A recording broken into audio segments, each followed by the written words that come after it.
What is up, guys? We've got another Sweet 16 matchup to discuss today. The 2-3 game in the Midwest region between Tennessee and Creighton. Tennessee coming in 26-8, obviously lost in the SEC tournament to Mississippi State in the first round, but they bounced back, beat St. Peter's in round one, 83-49, and then held on against Texas in round two, 62-58. Let's talk about how Tennessee's got here. Let's talk about how they've been playing this tournament.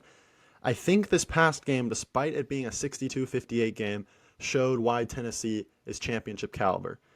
They have a guy like Dalton Knecht that can give you 30 any night. They've won games where they've had a shootout, but this game was prime Tennessee where they relied on their defense, only giving up 58 points against a Texas team that had a lot of guys with tournament experience. Max Abemus, Dylan Dessou, Tyrese Hunter, guys of that nature, but to hold them to 36% from the field, held him 30% from three, and forced 17 turnovers. That is prime Rick Barnes, Tennessee defensive basketball.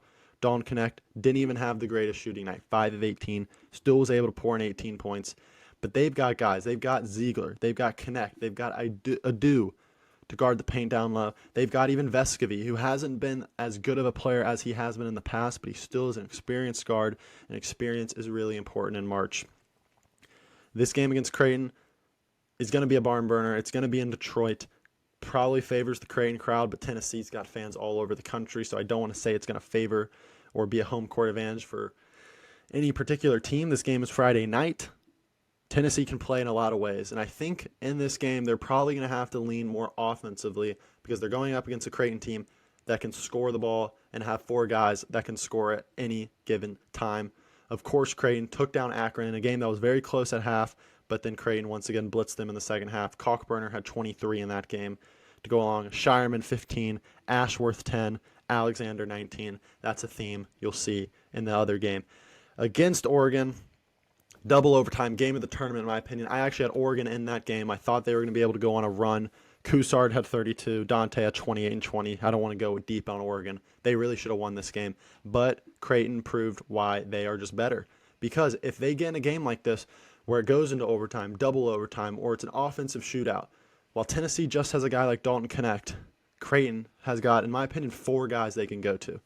They got Trey Alexander, in my opinion, the most NBA type guy on this team. 20 points from him, 4 of 8 from 3. You got Baylor Shireman, 18 points, 4 of 9 from 3.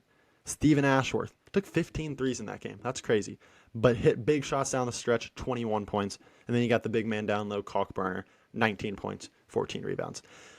They've got four guys you can go to any given time, and that's so valuable at this point in the tournament when you got guys that are getting tired, it's deep, you're struggling with depth. There's two different ways to look at depth. You can look at it, I've got 8 guys that can play. I've got 3 good bench guys. I've got 8, 9 guys that can play. Or you can look at it as depth as, I might not have 8, 9 guys who can play because Creighton only went 7 deep in this game, but I've got 4 guys I can go to at any given time. I don't think Tennessee has that like Creighton does. Tennessee's got Knecht, of course.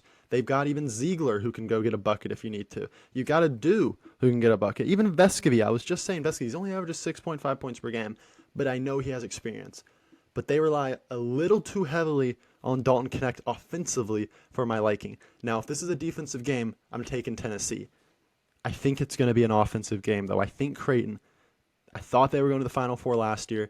I had them losing to Oregon this year. They really should have, but typically when teams should have lost a game, they end up taking that. I mean, they ended up winning by 13 in double overtime. That's crazy. They flipped the switch. They were able to hit shots, get stops, and we saw a guy like Coussard, Dante, a team that didn't have as much depth, struggle a little bit down the stretch when it got down to it.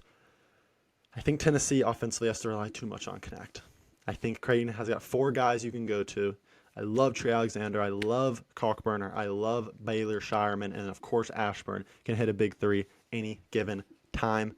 Give me Creighton to move on in this one. The spread is Tennessee minus 2.5. I'm hammering plus 2.5 for Creighton. I'm probably taking the money line, obviously, because I think they're going to win.